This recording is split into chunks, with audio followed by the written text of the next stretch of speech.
Hey everyone, welcome back to another Argent Saga video. Today, quick video on just some rulings that are probably going to come up if you're participating in the event. It's revolving around some of the newer cards, so I just wanted to keep everyone informed on some of these rulings that everyone might not know. So I hope you enjoy the video. So our first card is Raging Shard Beast. If you guys have seen any of my other videos, I pretty much rave about this card because I think it's that meta-defining. So everyone's going to be running this. You need to know the rulings around it. The key thing here is Raging Shard Beast's effect, which says you cannot play cards with cost 3 or more. Key things to note. The word play. This means that anything that has a cost of 3 in your hand or more, you cannot tap shards and bring it out.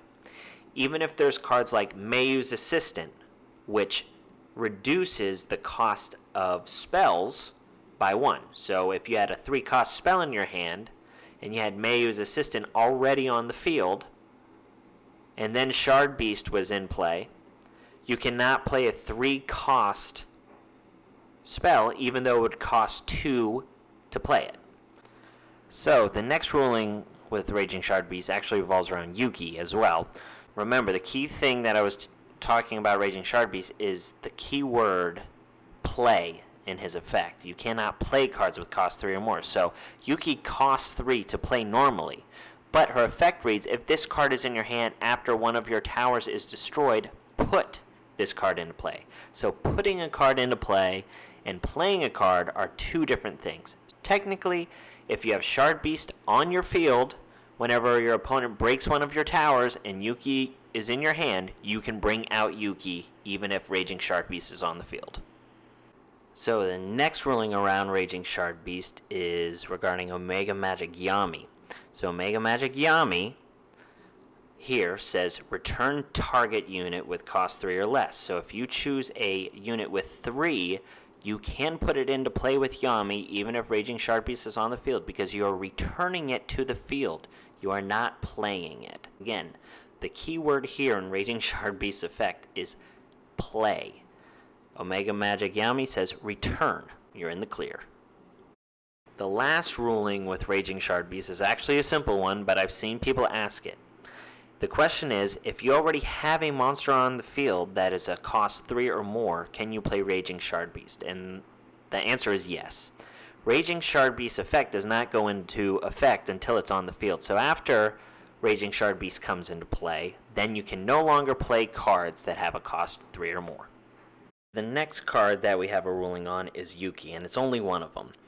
And I brought this up in my prior video, but I'll reiterate it again. Yuki says, if this card is in your hand after one of your towers is destroyed, put this card into play. If you do not have a Yuki in your hand before your water tower is destroyed, and you draw the Yuki off of one of the 2 cards you draw from the water tower, you can then put Yuki into play. The reason for this is the water tower, anytime a tower is destroyed, it doesn't start a queue.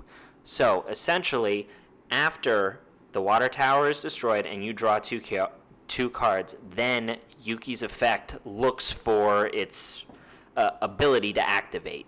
So that's why it works like that. The next ruling we have is in regards to augments, and this ruling actually just changed recently. Whenever the game first came out, augments didn't target.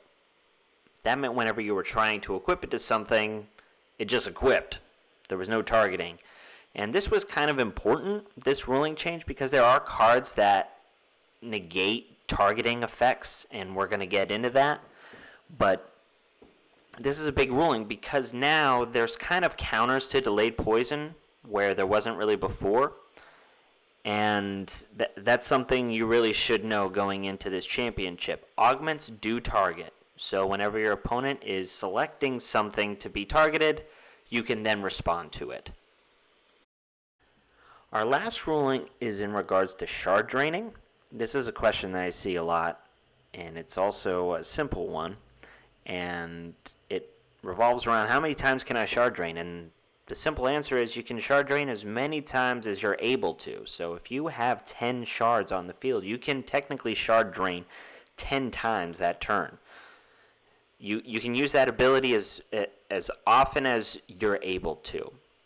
That means if Iakuma Juggernaut is targeted by Delayed Poison, a card that we just looked at, you can Shard Drain 1 to not be targeted. Then if your opponent tries to equip another Delayed Poison on him in that chain, or tries to target him with, I don't know, Dust Strike, you can then Shard Drain again to put that untargeted by spells or abilities this turn on the top of the stack to allow it to not be targeted. So very powerful. Shard Draining is very good. Well, there you have it, guys. I hope you enjoyed the video. I hope you learned something, and I hope this helps you on your quest to winning the very first Argent Saga Championship this upcoming weekend. So good luck to everyone.